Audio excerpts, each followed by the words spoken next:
اور جو خیبر پختونخوا سے پولیس آئی تھی اس کو وڈرا کر دیا گیا ہے۔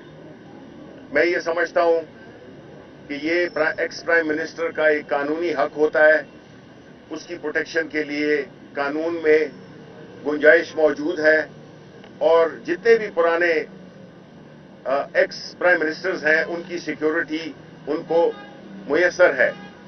یہ ذہن میں رکھیے کہ خان صاحب کی انہی انٹیلیجنس ایجنسیز نے، اسی پولیس نے مختلف اوقات پہ خان صاحب کی جان کو خطرے کا نوٹیفیکیشن کیا ہے، اور اس بات پہ زور دیا گیا تھا کہ خان صاحب کی سیکیورٹی کو خطرات لاحق ہیں۔ پھر خاص طور پہ جب آپ یہ دیکھیں کہ ان پہ گزشتہ مہینے جو ایک قاتلانہ حملہ ہوا تھا، جو ایک ناکام قاتلانہ حملہ ہوا تھا، اس کے باوجود اگر اس وقت کے جو کٹ پتلی حکومتیں ہیں، اگر وہ خان صاحب کی زندگی کے وہ جو خطرات لاحق ہیں اور وہ عوام سے نہیں ہیں، وہ آپ سب کو پتہ ہے کہاں سے ہیں، وہ آپ کو پتہ ہے کہ کس کس کو استعمال کیا جا رہا ہے ان کی جان پہ خدا نخواستہ اس کو نقصان پہنچانے کے لیے، تو ہم اس کی پوری ذمہ داری انٹیریئر منسٹر رانا ثناء اللہ پہ ڈالتے ہیں، اور وہ جتنی بھی کٹ پتلیاں ہیں ان پہ ہم یہ ڈالتے ہیں کہ اگر خان صاحب کو خدا نخواستہ کچھ بھی ہوا تو اس کی ذمہ دار یہ کٹ پتلیاں ہوں گی، رانا ثناء اللہ ہوگا اور جو اس کے حواری ہیں۔ یہ تو ہو گئی بات سیکیورٹی کی۔ دوسری بات کہ آج ہم نے، آپ کو معلوم ہے کہ پاکستان تحریک انصاف، اس کے چیئرمین نے ہمیشہ یہ تلقین کی ہے کہ ہماری سیاست قانون اور آئین کے دائرے میں ہوگی، اور اسی سلسلے میں جو بھی ہماری سیاسی سفر ہے اس میں کہیں پہ بھی خان صاحب نے نہ عوام کو اکسایا ہے اور نہ انہوں نے کسی کو شے دی ہے کہ وہ قانون سے باہر کام کریں، کیونکہ ہمارے لیڈر کا یہ ماننا ہے کہ یہ ملک اس وقت تک ترقی نہیں کر سکتا جب تک کہ اس ملک میں قانون کی حکمرانی نہ ہو، رول آف لا نہ ہو۔ تو آج ہم نے 2 پیٹیشنز دائر کی ہیں، کانسٹیٹیوشنل پیٹیشنز دائر کی ہیں، ایک سپریم کورٹ آف پاکستان میں اور ایک لاہور ہائی کورٹ میں۔ پہلی پیٹیشن کانسٹیٹیوشنل پیٹیشن جو کہ ہمارے وکیل امتیاز صدیقی صاحب نے دائر کی ہے، وہ ہے کوسچن آف لا پہ، یعنی سپریم کورٹ نے قانون کی تشریح کرنی ہوتی ہے، آئین کی تشریح کرنے کا جو الٹیمیٹ ادارہ ہے وہ ہے سپریم کورٹ آف پاکستان۔ اس میں ہماری استدعا یہ ہے، جس میں ہم نے فریق بنایا ہے فیڈریشن آف پاکستان کو، راجہ پرویز اشرف کو، الیکشن کمشنر کو، اور پنجاب حکومت کو اور خیبر پختونخوا حکومت کو۔ اس میں ہمارا مدعا یہ ہے کہ جس رولز اور ریگولیشنز اور کنڈکٹ آف بزنس کی وائلیشن کے ذریعے ایک کٹ پتلی، ایک کھوکھلا لیڈر آف دا اپوزیشن بنایا گیا ہے، وہ غیر قانونی ہے، بیکاز اس میں وہ قانونی تقاضے پورے نہیں کیے راجہ پرویز اشرف نے، جس کی بنا پر وہ لیڈر آف دا اپوزیشن ایک جعلی، ایک کھوکھلا، ایک مصنوعی لیڈر آف دا اپوزیشن بنا کے اور اس کو ایک شکل دی گئی ہے۔ دوسرا، الیکشن کمیشن آف پاکستان، جنہوں نے پنجاب کے کیئر ٹیکر وزیر اعلیٰ کا انتخاب کیا، باوجود اس کے کہ جس دن یہ نام آیا تھا تو ہر ایک نے ٹاک شوز میں پہلے ہی کہہ دیا تھا کہ اس کو بنائیں گے، اور الیکشن کمیشن آف پاکستان نے کوئی ڈیو ڈیلیجنس نہیں کی، ایک ایسے شخص کو بنا دیا جو کہ جس کا کردار کنٹروورشل ہے، اس کا جو ماضی رہا ہے، جن لوگوں سے اس کا تعلق رہا ہے، جو حرکتیں انہوں نے کی ہیں، اس کے باوجود ان کو نامینیٹ کرنا، ان کو وزیر اعلیٰ بنانا، اور پھر ایک پی ٹی آئی کے دشمن کو وزیر اعلیٰ بنانا، جس کا پورا آپ ٹریک ریکارڈ دیکھیں تو وہ عمران خان اور پاکستان تحریک انصاف کے خلاف زہر افشانی کرتا رہا ہے. کیئر ٹیکر حکومت کا جو مقصد ہوتا ہے وہ یہی ہوتا ہے, اسی لیے آئین میں ڈالا گیا. اس کی اسپرٹ, اس کی روح یہ تھی کہ آپ ایسے شخص کو لگائیں گے جو کہ ایک اچھے کردار کا مالک ہو, اور دوسرا یہ ہے کہ اس کی کوئی سیاسی وابستگی نہیں ہو, کیونکہ اس نے الیکشن کروانے ہیں, ایڈمنسٹریشن اس نے دیکھنی ہے جس طرح کا. لیکن ہم دیکھتے ہیں کہ جس شخص کو لگایا گیا ہے اور جتنے بھی سوالات اس پہ اٹھ رہے تھے وہ اب ثابت ہو گئے ہیں. آپ دیکھ لیں ان کی جو کابینہ بنی ہے, یہ کابینہ بھی غیر سیاسی بننی چاہیے, لیکن ہم نے اس میں دیکھا ہے کہ ایسے متنازع لوگوں کو ڈالا گیا ہے جس سے کہ صاف لگتا ہے کہ یہ ایک خاص ایجنڈے پہ آئے ہیں. اور چونکہ یہ غیر منتخب لوگ ہیں, ان سے لے کے کیئر ٹیکر چیف منسٹر سے لے کے نیچے کابینہ تک, ان کی ہر حرکت یہی ثابت کرے گی کہ یہ الیکشنز ٹائم پہ کرنے کے شوقین نہیں ہیں, بیکاز انہوں نے مزے دیکھنے ہیں, انہوں نے اپنے اقتدار کو طوالت دینی ہے.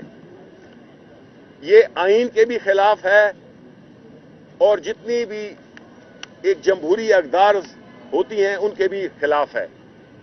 آپ یہ بھی دیکھیں کہ خیبر پختونخوا میں جو وزیر لگائے گئے ہیں وہ سارے سیاسی ہیں, اکثریت سیاسیوں کی ہے. تو کیسے توقع کریں ہم کہ یہ آئے ہیں فری اینڈ فیئر الیکشن کرنے کے لیے. دوسری پٹیشن جو ہم نے کی ہے وہ کی ہے لاہور ہائی کورٹ میں ہمارے علی ظفر صاحب نے, اور اس کا مدعا یہ ہے کہ آرٹیکل 105 کی وائلیشن ہو رہی ہے اور گورنر الیکشن کی تاریخ نہیں اناؤنس کر رہا. دیکھیں, یہ اس قسم کا جو ایک اندھیر راج اور چوپٹ راج ہے جس میں کہ قانون آئین کو بالکل ایک ردی کی ٹوکری میں ڈال دیا گیا ہے عملی طور پر.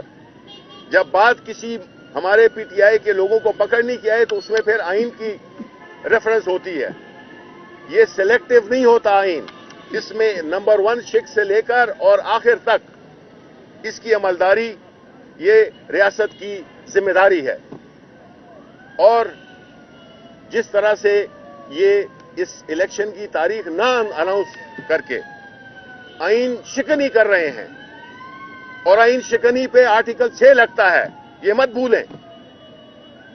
یہ نہیں ہے کہ آپ اس ملک کو ایک بنانا ریپبلک بنائیں, آپ اس ملک میں آئین کو محض ایک دکھاوا بنائیں. آپ یہ نہیں کہ اس ملک میں صرف جس کی لاٹھی اس کی بھینس ہو. یہ آئین میں اس کی سلیکٹیو عملداری نے اس ملک کو ادھر تک پہنچا دیا ہے جہاں کہ ایک شدید معاشی عدم استحکام ہے, ایک شدید سیاسی عدم استحکام ہے. اور ہمارا ماننا یہ ہے, ہماری پارٹی کا, کہ آپ عوام سے مینڈیٹ لیں ان مسائل کو حل کرنے کے لیے. یہ سازشوں کے ذریعے لوگوں کو بٹھانا اٹھانا یہ نہیں چلے گا. اس وقت ملک ایک انتہائی نازک ترین دور سے گزر رہا ہے, ملک کی سالمیت خطرے میں ہے. جس طرح یہ امپورٹڈ رجیم ہم پہ نافذ کر دی گئی, آپ نے دیکھا کہ پچھلے 9 مہینوں میں ملک کی اینٹ سے اینٹ بجا دی ہے, سیاسی طور پر بھی اور معاشی طور پہ بھی, اور قانون بالکل گھر کی لونڈی بن گیا ہے. ہم توقع کرتے ہیں, ہماری پوری قوم کی نظریں پاکستان کی عدالتوں پہ, جج صاحبان پہ لگی ہوئی ہیں. پاکستان کے عوام بشمول پاکستان تحریک انصاف, ہم یہ سمجھتے ہیں کہ عدالتوں کا جو ذمہ داری تھی اس سے پہلے ہمیشہ اہم تھی, لیکن جو اس وقت کی سچویشن ہے, حالات ہیں, اس میں ہم سب کی نظریں عدالت عظمیٰ پہ لگی ہوئی ہیں کہ عدالتیں اگر انصاف کریں اور وہ آئین کی تشریح کریں, اور ساتھ میں ان لوگوں کو یا ان اقدامات کو نل اینڈ وائڈ کریں جو کہ آئین سے متصادم ہیں, اور پاکستان کو اس غلفشار سے, اس تذبذب سے نکالنے کے لیے, جہاں پہ کہ لوگوں کو روٹی میسر نہیں ہے, پاکستان کے جو غریب عوام ہیں اور مڈل کلاس ہیں وہ بالکل پس چکی ہے. ڈالر کا ریٹ دیکھیں یا اور اشیاء کی چیزیں، اکنامک انڈیکیٹرز آپ دیکھیں، تباہی کی طرف ہم پہنچ چکے ہیں. ڈیفالٹ ہم ایکچولی کر چکے ہیں. ایسی صورتحال میں عدلیہ پہ ایک بہت ہی اہم ذمہ داری آتی ہے، اور ہم یقین رکھتے ہیں اور ہم امید رکھتے ہیں کہ ہماری عدالتیں اور خاص طور پہ ہماری سپریم کورٹ پاکستان کے عوام کو ان ظالموں سے، ان قانون شکنوں سے، ان کٹ پتلیوں سے نجات دلائے گی، اور وہ ایک ایسا راستہ ہموار کرے گی جو کہ اس ملک میں فری اینڈ فیئر الیکشن اور فوری، جس طرح کے ایک قانونی 105 میں جو ریکوائرمنٹ ہوتی ہے اس کے مطابق وہ الیکشن کی ڈیٹ اناؤنس کریں، اور وہ ایک ماحول پیدا کریں جس میں کہ یہ نہ لگے کہ پوری جو مافیاز ہیں وہ تحریک انصاف کے خلاف، عمران خان کے خلاف سفارا ہو چکی ہیں. اب پاکستان کے عوام نے فیصلہ کرنا ہے کہ ہم نے کس طرح سے شکست دینی ہے، اور ہماری یہ خوش قسمتی ہے کہ ہمیں اس نہج پہ ایک ایسا لیڈر ملا ہے عمران خان کی صورت میں، جو کہ نہ ڈرتا ہے نہ جھکتا ہے. صرف اگر جھکتا ہے تو اللہ تعالیٰ کے سامنے جھکتا ہے، اور اسی پہ اس کا ایمان ہے. یہ ملک کسی کی ذاتی جاگیر نہیں ہے، یہ ملک پاکستان کے عوام کا ملک ہے. اور اس وقت اگر کسی پہ سختی آئی ہوئی ہے، جس پہ ظلم ہو رہا ہے، وہ ہے پاکستانی عوام. تو ہم عدالت عظمیہ سے ایک بار پھر یہ توقع رکھتے ہیں کہ وہ اس مشکل صورتحال جس سے کہ ایک امپورٹڈ حکومت نے ہمیں دوچار کر دیا ہے، اس سے ہمیں نجات دلائیں گے، اور عام انتخابات کا انعقاد ممکن بنایا جائے گا. بہت بہت شکریہ. سر یہ بتائیے گا کہ فرق حبیب پر ڈکیتی کا مقدمہ درج کیا گیا ہے. ویڈیو آئی تھی جس میں وہ دیکھ رہے ہیں کہ زحمت کر رہے تھے، تو وہاں پر چوری یا ڈکیتی کو نظر نہیں آئی تھی. کیا کہیں گے؟ دیکھیں، یہ تو میں یہی کہہ رہا ہوں نا کہ یہ اتنے نچلی سطح پہ آ گئے ہیں کہ ان میں کوئی نہ تو اقدار نہیں ہے نہ قانون ہے، بس ڈنڈا ہے ہاتھ میں تو جی ہاں کے جاؤ. عدالتی فیصلے پہ عمل کریں. وہ اس کا اور کیا تھا؟ اس کی ریکوائرمنٹ یہی تھی کہ جو عدالت میں ادھر سپریم کورٹ، ہائی کورٹ میں جو جج صاحب نے ٹائم دیا تھا کہ جی آپ اس کو لائیں، عدالت کی توہین کی گئی، کنٹمپٹ کی گئی، اور نہیں لایا گیا، اس کو اسلام آباد لے گئے. تو وہ تو فاروق حبیب تو اس کی وہ بالکل اس کی تو وہ تو اپنے قانون کی عملداری کے لیے پروٹیسٹ کر رہا تھا. اور اسی طرح فواد چودھری کے ساتھ جو ہوا ہے، دیکھیں یہ اس طرح نہیں ہو سکتا. فواد چودھری اس پارٹی کا، ہماری پارٹی کا بہترین اور ایک دبنگ قسم کا وہ ہے، اسپوکس پرسن ہے، لیڈر ہے، اور اس کے ساتھ جو ہوا ہے میرا خیال ہے کہ یہ اتنی بھی شرم نہیں ہے، کوئی شرم نہیں ہے، کوئی حیا نہیں ہے کہ جس بھونڈے طریقے سے کہ کسی کو منشی کے کہہ دینے پہ آپ اس کو گرفتار کر لیتے ہیں. شبلی صاحب، آج ڈالر جو ہے وہ 262 کا جو ہے وہ انٹر بینک ریٹ ہو گیا ہے. اس کا مطلب یہ ہے کہ پیٹرول جائے گا 300 پہ. اس کا مطلب یہ ہے کہ مہنگائی 50 to 60% مزید بڑھے گی. تو کیا آپ تحریک انصاف کرنے جا رہے ہیں؟ دیکھیں، ہم تو ایک عوامی جدوجہد کر رہے ہیں، اور جو عمران خان ہے وہ اسی چیز پہ، وہ پاکستان کے عوام کے لیے لڑ رہے ہیں. اسی لیے تو اپنی حکومت توڑی. کون توڑتا ہے اپنی حکومتوں کو؟ 2 جگہوں پہ حکومتیں توڑی، خیبر پختونخوا میں، پنجاب میں. یہ تو اپنی جان بھی بیچ دیتے ہیں اقتدار کے لیے. عمران خان نے ٹھوکر دی ہے اقتدار کو، کیونکہ وہ عوام کی سیاست کرتے ہیں، اور وہ اسی چکر میں انہوں نے یہ ساری جو آسائشیں تھیں اور جو بھی تھا اس کو وہ کیا، کیونکہ عوام، پاکستان کے عوام پس رہے ہیں. انہوں